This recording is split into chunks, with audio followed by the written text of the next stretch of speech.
নমস্কার, কেমন আছেন সবাই? জানি কেউ ভালো নেই।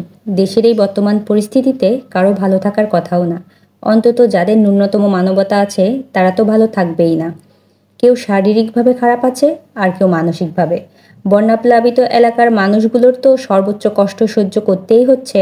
অপরদিকে আমি বা আমার মতো যারা ভালো একটা জায়গায় আছি তারা কেউই মনে হয় মানসিকভাবে ভালো নেই। দেশ মায়ের আরেকটা রূপ, যেখানে দেশ আর দেশের মানুষগুলো এত সমস্যার মধ্য দিয়ে সময় পার করছে, সেখানে ভালো স্থানে থাকা মানুষগুলোর ভালো থাকাটাও বিলাসিতা।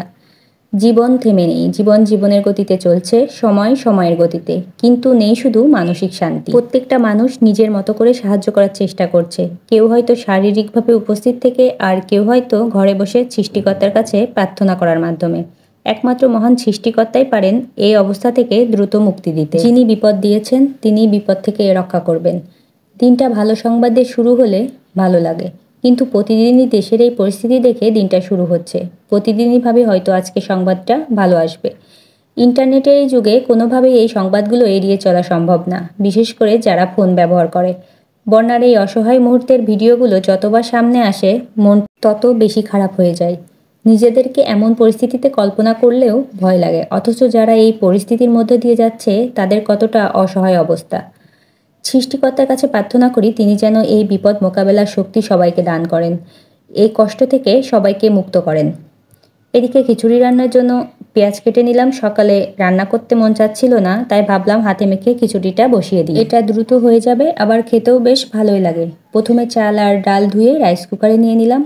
মুগ ডাল দিয়ে খিচুড়িটা রান্না করব, আগে থেকে মুগ ডালগুলো ভেজে নিয়েছি। তারপর একে একে পেঁয়াজ কুচি, আদা রসুন বাটা, লবণ, হলুদ, মরিচ গুঁড়া, জিরার গুঁড়া, গরম মশলার গুঁড়া আর কয়েকটা কাঁচা মরিচ, সরিষার তেল দিয়ে দিলাম। মরিচগুলো একটু ভেঙে দিলাম যেন ঝালের পরিমাণটা কম হয়। পুরোপুরি চিড়ে দিলে ঝালের পরিমাণটা বেশি হয়ে যাবে, কারণ যেহেতু মরিচের গুঁড়া দেওয়া হয়েছে। এবার ভালোভাবে মাখিয়ে নিচ্ছি। একটু বেশি সময় নিয়ে মাখাবো, কারণ যতটা সময় নিয়ে মাখানো যাবে খিচুড়ির টেস্টটা তত ভালো আসবে। তারপর রাইস কুকারে বসিয়ে দিলাম। চাল ডাল মিলে 2 কাপ নিয়েছি, জলের পরিমাণ 6 কাপ মতো দিলাম, যেহেতু ঝরঝরে খিচুড়ি রান্না করব। খিচুড়ি রান্না প্রায় হয়ে এসেছে। এদিকে ডিমটা ভেজে নেব। ডিম ভাজাটা ঠিক আজ মনের মতো হলো না। 2টা ডিম ভাবলাম যে একবারে ভেজে নিই, আলাদা আলাদাভাবে না ভেজে, এমন যেন ভেঙে গিয়েছে। কোনো কাজ করতে এসে পারফেক্ট না হলে আসলে ভালোও লাগে না। তারপরেও ভুল তো হবেই, ভুল না হলে মানুষ আর শিখবে কি করে। এমন খিচুড়ির সঙ্গে ইলিশ মাছ ভাজা হলেই বেশি ভালো লাগে ডিম ভাজা থেকে, কিন্তু এখন আর তেমন সময় নেই হাতে, তাই তাড়াতাড়ি করে ডিমটাই ভেজে নিলাম। আর এই তো সকালের খাবার টাইমও হয়ে গিয়েছে, এখন খেয়ে নেব। আজকে ভিডিওটি এখানেই শেষ করছি। সবাই ভালো থাকবেন, সুস্থ থাকবেন।